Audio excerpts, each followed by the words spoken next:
all of us are of an age, probably we might not be here 30 or 40 years from now, we might, if we're lucky. But if you had the chance to give up everything you currently have and give it up, your wealth, your fame, your accomplishments, and live through the next years of 30 years or so of innovation and start all over again, would you rather live through the next 30 years of innovation and see what the world's going to become, or would you like to stay where you are right now? You're happy to stay where you are? Would you like to give it all up and see the innovation in the next 30, 40 years? I would rather, see it for the next 30 years. All right, so you give up everything? I'll give up, yes, because I'm sure great things are going to come. All right, and Bill, you would like to? Well, living longer is worth the better deal. Okay, same? You know, David, I'd like to say something. My two kids told me, I asked them what they'd like for their birthday. They said, we'd like a week without the internet. Okay. So in a way, I'd like to go back to those days when life was a little simpler. Simpler, okay. Masa? No, I all go for bet everything for the future. Okay. So in your current life, let's assume you're going to have the current life. Let's talk about that. What has been the most important innovation that you have seen in, let's say, the last 10 years in the world in which you operate? What's been the most important change or innovation? I think in the world that I operate in, especially in Africa, if you look at it, there is a massive GSM revolution. If you look at us in Nigeria, we had just about 500,000 lines in 2001. By 2017, we already have 139 million lines. So it's a massive, and you can see what Reliance did in India, where, they are able to create 100 million lines in 170 days. Wow. Bill? I'm sorry, Bill? Well, I had an early career in the digital revolution, and that's still the fastest moving thing, and it's so horizontal in nature that it'll change banking, education, scientific research, sales and marketing. Today, a lot of my focus is more in the health area, and particularly miracle vaccines, getting a malaria, HIV, TB vaccine. Those are the things that I get to back amazing scientists. The digital revolution isn't slowing down, so we get the benefit of that. But in terms of equity, it's these health breakthroughs that I'm most excited about. And you think people with health breakthroughs can live to be 90, 100, 110, 120? Well, I'm not working on that problem. There's other Silicon Valley billionaires who want to live forever. My main focus is on the inequity that there's still so many. It's 100 times more likely for a child in Africa to die than a child in the United States. And these are all solvable diseases. We can get rid of that inequity. Extending life is very difficult because many of your body parts, including your brain, wear out. So I'm not in that field. I'm in the malaria, HIV, nutrition game. Right. I don't think your brain's going to wear out, but okay. So, Indra? David, I think every aspect of our life is changing because of what all these chaps are doing with technology. But I think the single biggest thing that I feel good about is the way technology is enabling gender inclusion, because women are being enabled a lot more, and their voices are being heard.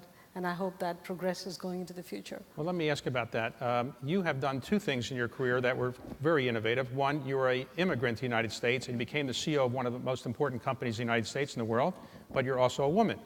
So what was it more difficult to become the woman CEO or the Indian immigrant CEO? All of it. Both, okay. All of it. I think it was all of it, because remember, I came into the workforce when there were hardly any women in senior executive positions. So now we have numbers, but 20, 30 years ago when I first started working, there weren't too many women. So I'd say that it was difficult being a woman and being in the workforce. I think being an Indian immigrant got me attention because I was often the only colored person in the room. And so that got me attention, but I had to work harder to prove that the color and the gender actually should not be counted against me. I could do a damn good job too. Well, you have to be better qualified than Way better, white men, yeah. right? A lot more. Okay. So, Masa, what's the biggest innovation that you've seen in the last 10 years or so in your world? Well, I think the not just 10 years, last 30 years, the innovation of the microprocessors, using microprocessor as a base to create internet. That has changed the life of almost everybody on the earth. But going forward, I think it's accelerating even more on that. Now, Mas, earlier in your career, you were a technology innovator, and at one point, I think in year 2000, you lost $70 billion of net worth. What did it feel like to lose $70 billion of net worth in 1 year? Well, it was a crash. Everybody crashed. But somehow, at the bottom of the crash, I actually revived my spirits of the fighting, So actually, it was good. Yeah, By the way, okay. by the way, maybe Bill does not know. For 3 days, I became richer than Bill in that day. Well, But then after 12 months later, I became almost broke because 99% drop in our share price. 99% in 1 year. so let me ask you one other question about your career for a moment. At one point, you made an investment of $20 million in a little company that wasn't heard of by many people called, I think it was Alibaba. Yes. It became worth about $90 billion and now worth about $130 billion. So how did you decide that Alibaba was a good investment? And do you have any more like that you could recommend to us? Well, the Jack Ma, not because of the business model, not because of the technology, it's because of his charisma in leadership. And China had enormous opportunity of the upside. I said, this is the guy that can be the leader for this innovation. Okay. Indra, you've tried to take a company that was known for selling sugar water in the view of some people and make it a more nutritionally safe and better company. Was that hard to beat the bureaucracy back at Pepsi when many people didn't want to do the things you wanted to do? I think it was hard within the company. It was hard outside the company. I remember even investors telling me that, don't forget, we're Americans. We like our soda and chips. Don't try to change us. And when I asked them if they changed their habits, they said, oh yeah, we've changed our habits, but we don't want you to change what you're doing. So we had to fight battles across multiple fronts. Change does not happen quickly in our industries because we have to change consumer taste, we have to change the product portfolio, we have to change the business system. So it's still happening. It's a work in process. Now, if you go to somebody's house for dinner and they say, would you like Coke, what do you say? Or does that ever happen? Or you leave the dinner? Or you? Yeah, sure. I say it was nice knowing you. Okay. And I leave. So, Bill, I'd like to ask you. I do leave, yeah. Without a doubt. Actually, my secretary sends them a list ahead of time in case there's a mistake. Bill, I'd like to ask you a question. I have asked you before, but people are interested in this answer. All of us who've used personal computers are used to turning them on, and we have to have 3 fingers to do so. Control, Alt, Delete. And it's a little awkward sometimes to do that. You are the person who came up with the idea of doing it that way. Why did you do that?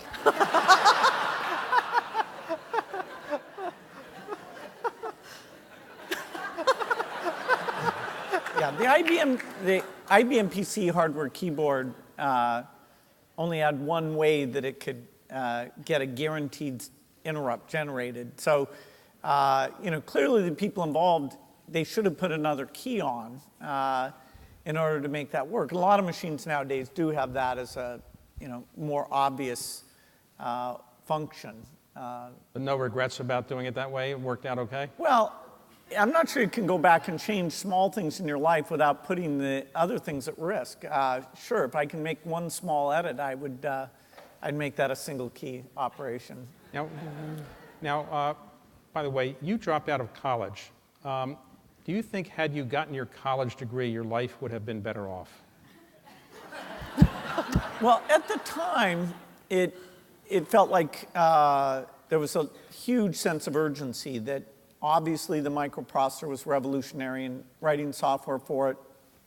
A lot of existing companies, including IBM, with infinite resources would go and do that. So if we were to have any hope, the sooner we did it, the quicker we did it, the more hardcore we were about it.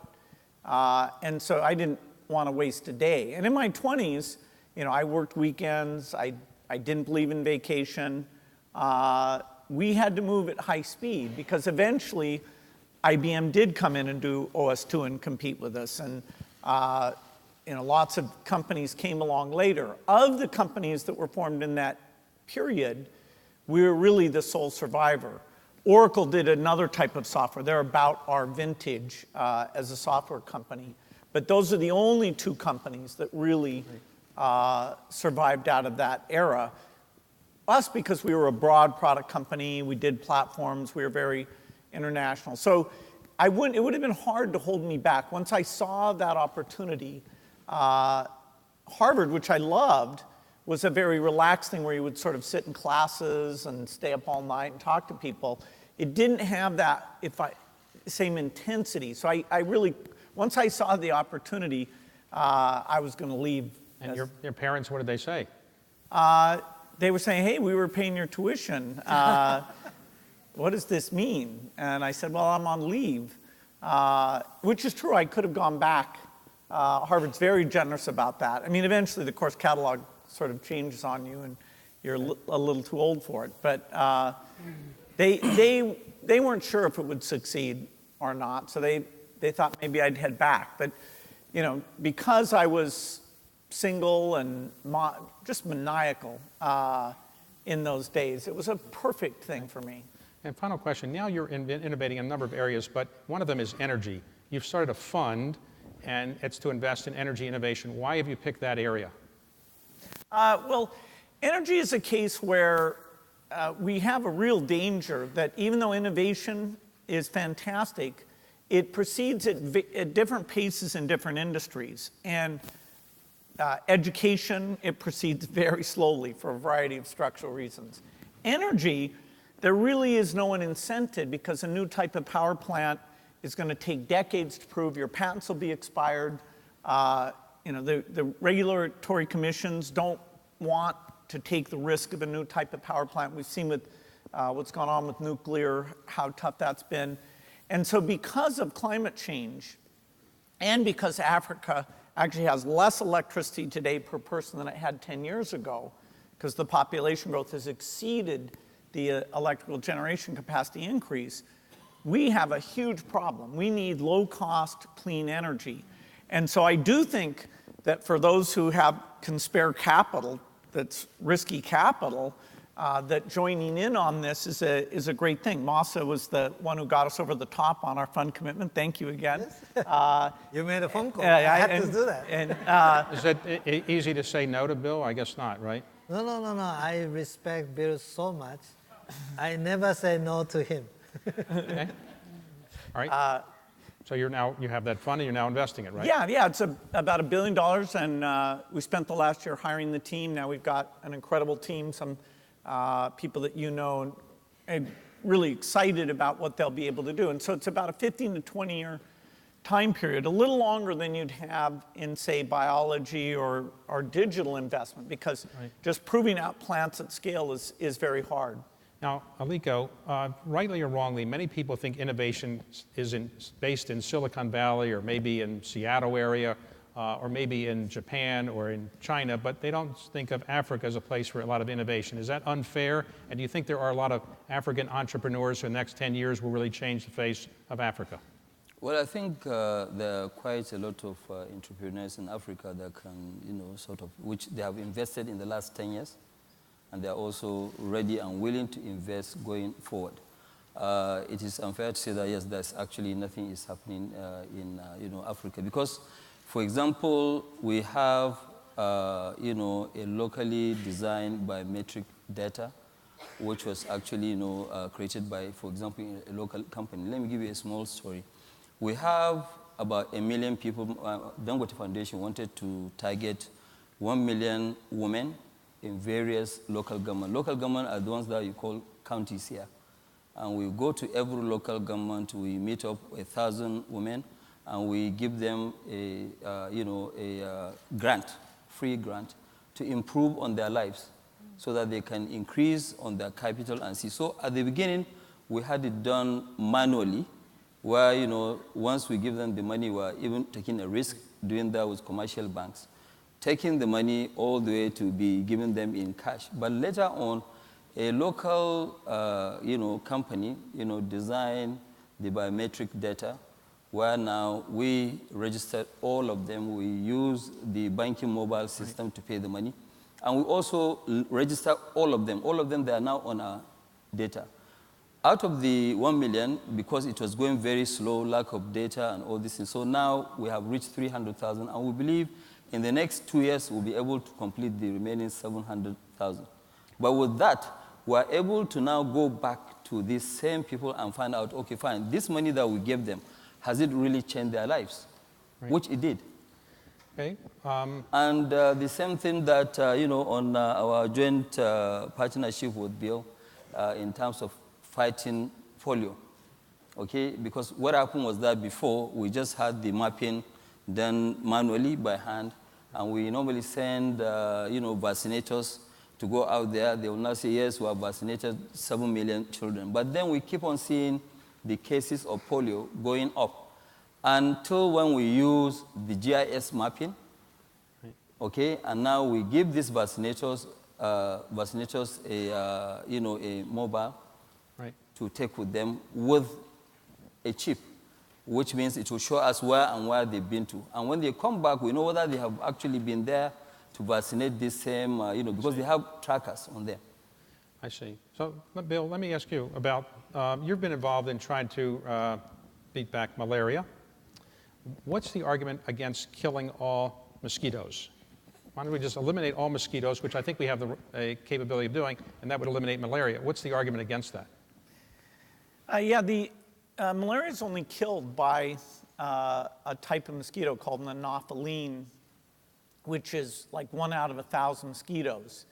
And the main thing is that it's precedent setting. If you think, okay, humans can go and get this species, what's your criteria for anything that might be a nuisance and yet you might make a mistake? It might be key to an ecosystem. If you got rid of all mosquitoes, there actually are some bats that feed on those mosquitoes, and you'd have to look at those ecosystem effects. The anophelines are such a small percentage of mosquitoes, and there's no other species that's dependent on that this new genetic approach called gene drive, that it's still in the labs, it's not totally proven, but it has a good chance being able to knock down anopheline populations by about 99% over a 5-year period. That probably, for the toughest part of Africa that includes Nigeria, sort of the center, where malaria is really a huge problem, we probably need that tool. And so, how are we going to get consensus on that is tricky because, some people worry. I suppose there must be somebody who worries about mosquitoes. Most people worry about the precedent of how such decisions are made. So, Indra, it's often thought that we hear about great technology leaders or great innovators, they often are men. Is that because it's of a sexist thing where men don't tend to let women get the opportunity, or is it some other reason, and do you think it's going to change anytime soon? I am not an expert on women in technology, but I will say something interesting. I was at an MIT event on Sunday, and the president of MIT was telling me that 50% of the engineering graduates from MIT are women. But if you go to most companies, 50% of the engineering staff are not women. And if you read some of the stories in the press about what happens in the Silicon Valley area, 50% of the people who are getting the funding or in the valley are not women. So obviously there's something that's causing that leakage between MIT, which is a premier institution, and in practice. Okay. So I think if we want to utilize all these resources that we are spending money on and graduating, we have to do something different. Final question, Masa. Is artificial intelligence a good thing for humans or not a good thing? And are your robots going to take over humanity? I think that the misuse of artificial intelligence could be horrible, but there are thousands of good reasons to utilize artificial intelligence for good for humanity. It solved the unsolvable diseases. It solved the unsolvable disaster and many other things. So I think it's really good. Okay? Well, we're out of time that was allotted to us. I want to thank you all very much for an interesting conversation. Thank you. Thank you. Thank you. And Mike.